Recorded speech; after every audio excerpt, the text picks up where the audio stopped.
Today I will show you how I cook beef and Ponmo, also called cow skin, for my soups, sauces and family meals. I start by putting the beef in a clean pot. Yes, a clean pot is very necessary. Then I'll add onions, salt, ginger powder to help soften the beef fast, seasoning powder for taste, thyme leaves for its unique flavor, curry powder for its unique taste as well, and atarudo habanero pepper. It adds a distinct flavor to beef. Now I'll add just a little bit of water because I want to extract the meat flavor. I'll cook for 5 minutes.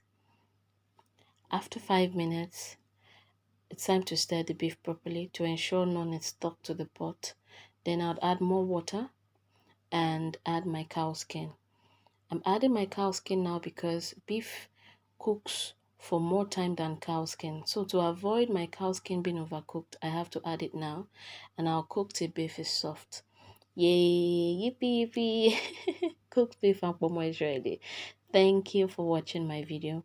For more amazing recipes, please click the subscribe button. Yes, please. Don't forget to like, comment and share my videos.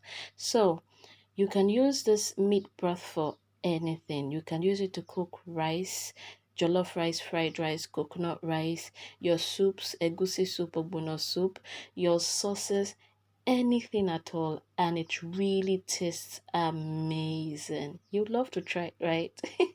Give me your feedback in the comment section. Thank you.